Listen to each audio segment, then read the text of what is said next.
All right, everybody. Welcome to Simply Bitcoin, the channel that breaks down all the daily Bitcoin news, meme review, daily fails, software releases, and today we've got special guests from BTC Kindergarten, Nick Can't Mine, and My Living Truth. Clock Moody Dashboard. Okay, so block height of 656,676. Bitcoin price of 16,294, chain rewrite days 638, total lightning capacity 1,036.25 BTC. Holding steady. Holding steady. That's right, Phil. Man, the price action is crazy these days. Phil, it's time for Daily Fail. All right, guys, so we're going to continue on with yesterday's daily fail of the ETH hard fork. And this is a tweet from Ari Paul, right? And he writes, Ethereum transfers had no problems. This is like saying that Bitcoin went down when a lightning transfer failed. The only functionality unavailable on Ethereum were things that Bitcoin doesn't offer. Everything. Okay, so just incredibly disingenuous. And to equate a hard fork to a failed lightning payment is just psychotically disingenuous. I mean, I don't even know why you would make up those things and then pretend that they play in the same playground. It's just incredibly ridiculous. So, yeah, I mean, it's Ari Paul, huge fail. He was one of those people that I followed when I first got into Bitcoin, and then I grew a brain. So. It's absolutely crazy that they had a hard fork, right, without anybody knowing, and then they caught it. Like, that's literally the opposite of decentralization, right? You literally cannot do that on Bitcoin unless every single node around the planet simultaneously agrees to the new fork of Bitcoin, right? So, man, absolutely crazy. I want to get our guest's opinion on this. Nick, what are your thoughts on this? It's just a total, crap show. My boss, CK Snarks, wrote a great piece on it for Bitcoin Magazine, and one quote he put in it that I really like is, Ethereum continues to prove time and time again how not to run a blockchain if you want it to be censorship resistant and trustless.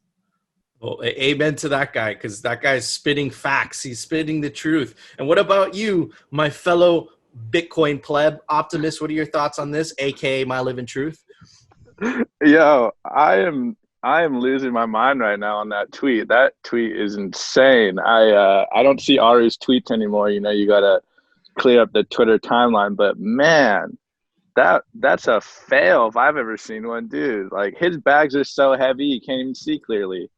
And yeah, like Nick said, we talked about it yesterday on Bitcoin Kindergarten, and we were just like blown away that a few devs can just hard fork the whole chain and everyone's still just like playing along like nothing happened. It blows my mind, dude. Exactly, man. It's like they're all in it. Their bags are clouding their judgment. It's exactly what you said, Optimus. So, oh my God, I don't even know what to say. Phil, it's time for the daily meme review. All right, guys. So our daily meme for today is brought to us by no other than a fellow YouTuber, a fellow homie, Max Kaiser. And let's check out the tweet. I have not seen it before, but all I see is the guy who got his hand cut off in Game of Thrones and his badass friend. Let's check it out.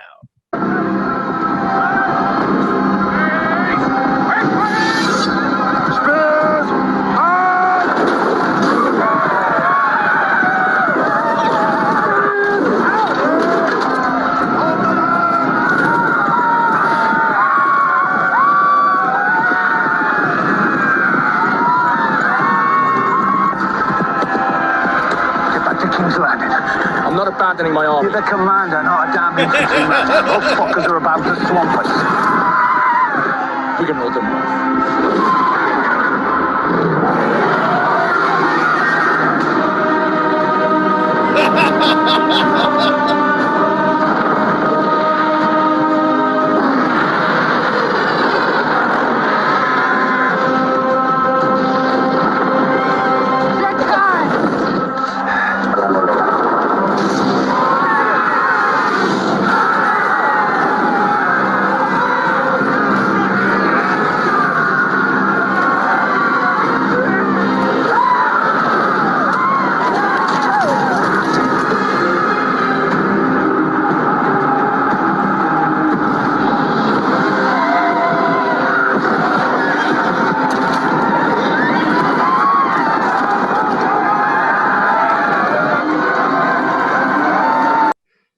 Okay. Holy Jesus Lord.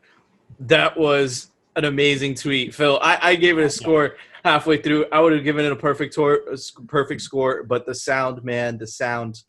Wasn't a big fan of the sound, so I'm going to give it a 9.5 from me. I got goosebumps, so I just gave it a straight up 10. Ooh, okay. Yeah, Okay. I mean, like that was just absolutely insane. So what about our guest? What about you, Nick? What are your thoughts on this?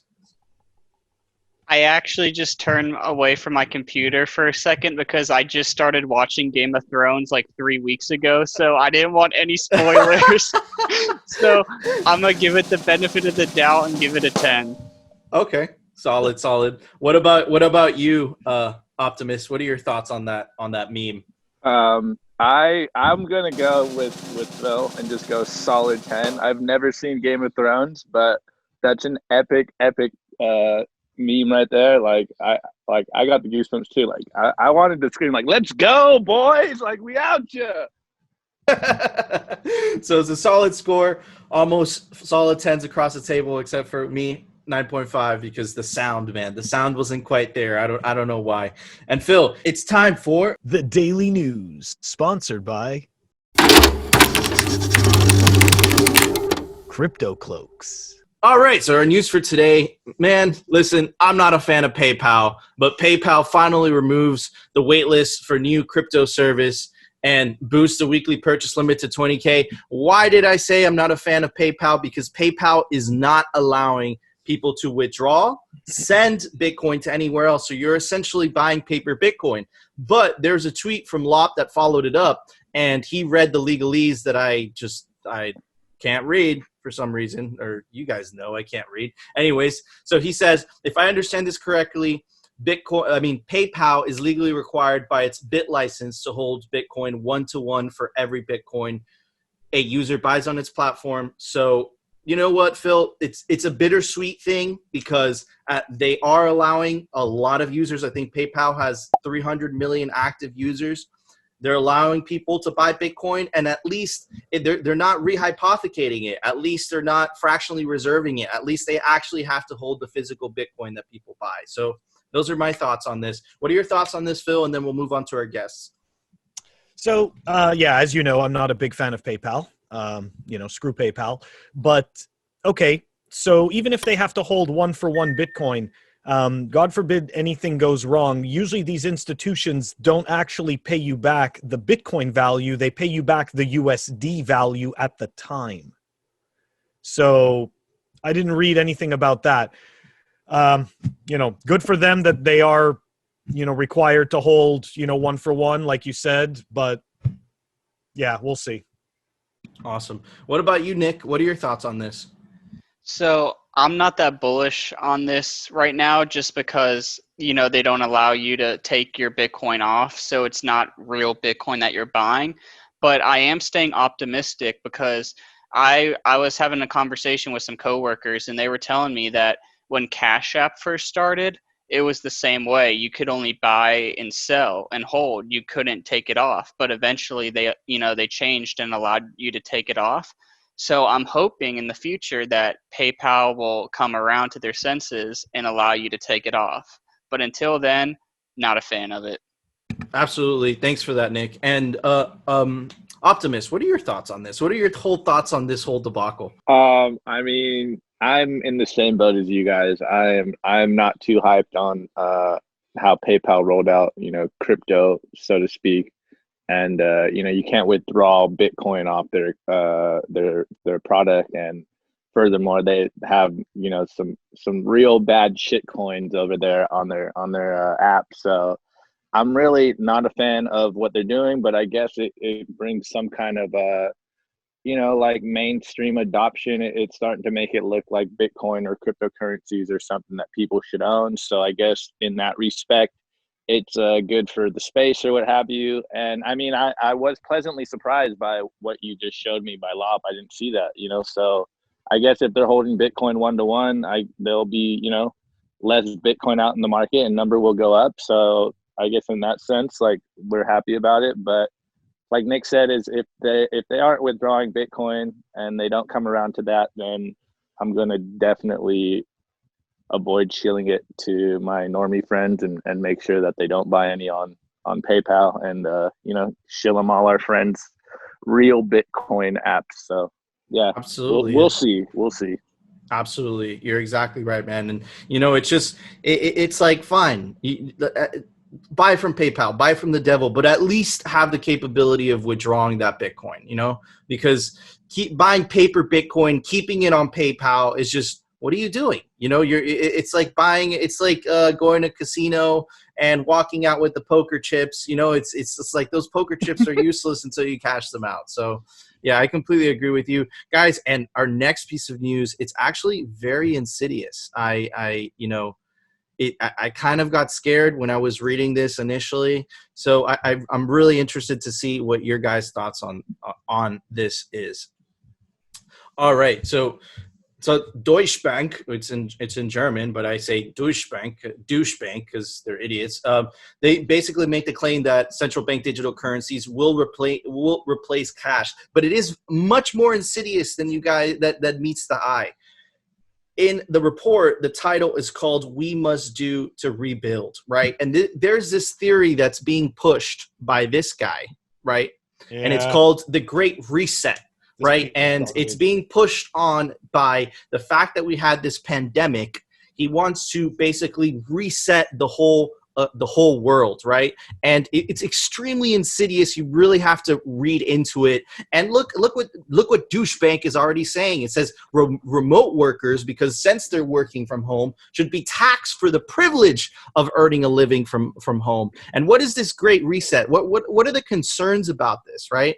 So the concerns about this is basically that whole society, the free market mentality, won't be as predominant in the future, and the governments will need to expand their control over society. This is a fancy way of saying this guy really wants socialism. And if you guys still don't believe me, I'm gonna play this video by the forum that he founded, the World Economic Forum, that all U.S. presidents and world leaders go to, and this is an actual ad for the Great Reset that he's pushing. Again, he's pushing for greater government control over society. He wants a globalist world where just one big power, the central banks, are going to have so much control over their citizens, right, with these central bank digital currencies. I'm going to play an 8-second clip just to show you how scary this is.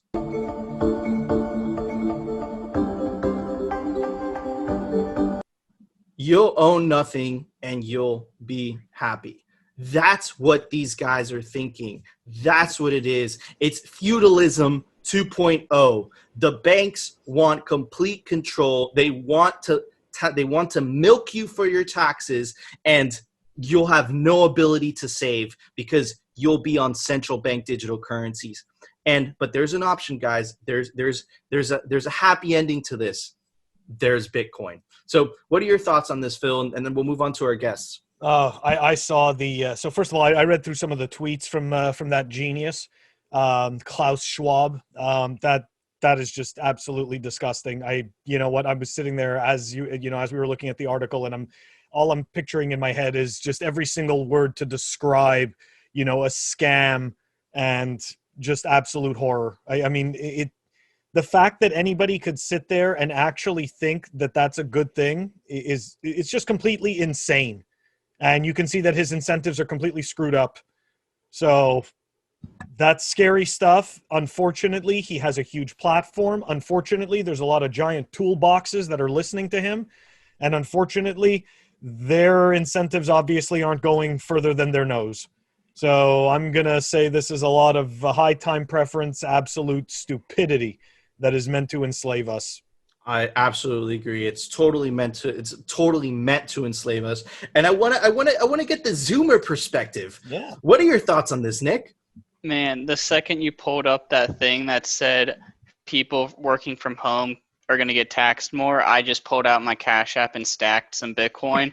Dude, I've been working from home all week, and I've been putting in more than double the effort because I have, more time on my hands. I feel more comfortable. That's totally unfair to tax me more. And the whole thing about you'll own nothing and like it, if you want to be like that, that's fine. because people like me, people like Nico, people like Koinicarus, people like My Live in Truth, we're going to come and take it. We're going to come and take everything you don't, and we're going to come and take everything that there is. So you do you, I'm going to do me. And this whole thing about government control, man, it's scary to see. It really is, especially when you study history and you find out that government control is a very bad thing, and it's never worked in society, and it always leads to the end of a civilization. And I always say the founding fathers had it perfectly. Small government, it gives people the freedom, and yeah, man. Exactly, and you're exactly right, Nick, 100%. And it absolutely blows my mind that after 100 years and 100 million people dead after socialist experiments, these people keep trying to peddle the same idea, and they're just trying to hide it with all these fancy names like the Great Reset and COVID. We need to do it and all this BS. But you're exactly right, Nick. We're going to take it. We're going to take it and try taking it from our hands, baby, because we got the Second Amendment in this country. So Can I say one more thing? Of course. Also, one of the things that scares me is reading about central bank digital currencies. Governments know exactly what they're doing. They know you have no control over your finances. You have absolutely no privacy. You can learn more about someone by looking at where and how they spend their money than actually following them around all day. And it's just like, man, you have no privacy in central bank digital currencies. You have no voting power. You have nothing. They 100% have you enslaved. I've seen some people on Twitter say slavery never ended. It just changed chains. You're not locked up in shackles anymore. You're in debt and you're controlled under their monetary system. So Bitcoin absolutely frees us in every way possible. Absolutely. Bitcoin is the shining light. Exactly right. And Optimus, what are your thoughts on this horrible socialism idea that's being peddled? Dude, I am like physically sick right now. Like reading, when you read that right now, I just got like the worst like stomach pain. Like, wow, like I can't believe people are falling for this, like the Great Reset has already become like ingrained in society. You hear people talking about it all the time, and I didn't really look into it much. It's just like one of those memes that goes around. You're like, okay, yeah, there's this meme going around, whatever. But now that you like point out like what they want to do and the backdrop, and dude, it makes me so sick just thinking about it. Like we've had these conversations off air a lot where we just bag on socialism and how everyone's falling for it and they think it's gonna make the world better, and like Nick said, we're over here just Bitcoiners. like, guys, like, own your worth, like own assets, own Bitcoin, the best asset you can buy, because they can't take it from you. And just like, so imagine not having Bitcoin and hearing that right now, and like being that we are the minority, it seems, in the population with these perspectives. It's like, man, it's terrifying. Like I honestly didn't, I thought you were exaggerating before you like brought that up, Nico, and I was like, they can't be that bad. But man, it really is that bad. And it's just, dude, it's scary if you're not a Bitcoiner. It's just scary. And but this whole Great Reset meme had reminded me of a tweet that Saint Bitcoin put out today, and he put it was the experts became idiots, the plebs became experts, the quote unquote Great Reset. So like there is an orange lining in this. It's like, if you're here listening to this and you understand Bitcoin like we do, you are the resistance, you are the revolution. And so it gets me even more excited, and it's like hardening my resolve, even though it's like, how much more radical can I get? It's like, all right, dude, this isn't like a game anymore. We have a lot of fun on Twitter and we mess around and we joke, and we, like Bitcoin and hyper Bitcoinization is coming, but it's like, this is so real that they're actively working against you, and they're doing it in insidious, subtle ways, and they're trying to, infect your brain with these memes. And it just it makes me sick right now. Like I can't even put the words together, because I'm like, I haven't gotten this riled up in a minute, and I'm like, yeah, I'm like kind of pissed right now. Like that's crazy. That's blowing my mind. Absolutely, and you know it's you're absolutely right, man. The road of hell is paved with good intentions, and these socialists, you know, they get sold on this idea of free stuff, free this, the utopia, and we all know that utopia on Earth is impossible, right? You have to work for what you get, you know, and I think that that's why these ideas are so popular, you know, just kind of Trojan horsing people in. And guys, that's our show. And I just want to talk about our guests because they're literally our homies. Okay. They have this awesome show every Wednesday. It's called Bitcoin Kindergarten. It's at 6 p.m. and 9 p.m. Western Standard Time. It's no. I apologize. It's at 9 p.m. Eastern and 6 p.m. Western Standard Time. It's awesome. If you don't know anything about Bitcoin, this is the perfect show for you. They have two sections. They have a section at the beginning where some awesome Bitcoiner does this presentation. Don't listen to mine because it sucked, but other ones are really good. And they have Teachers Lounge, which all these Bitcoiners, you know, just network and talk. And if you're new to Bitcoin, this is the perfect show for you. Also, go check out both of our guests. First up is Nick Can't Mine. I'm going to get him to mine eventually. He works for Bitcoin Magazine. He has this awesome podcast. It's called The Taco Plebs. And of course, he's the co-host of Bitcoin Kindergarten. And of course, last but not least, my homie, my living truth, aka Optimus. We room together at BitBlock Boom, and he's also the co-host of Bitcoin Kindergarten. These are awesome dudes. These are our homies. These are literally great friends of ours. I've never met Optimus a day in my life, and we just decided to room together at BitBlock Boom, and it was literally one of the best decisions I've ever made in my life. It was awesome. It's like we were brothers from another mother. Guys, thank you so much for tuning into Simply Bitcoin. And of course, we'll see you tomorrow for another episode. And of course, no shitcoins.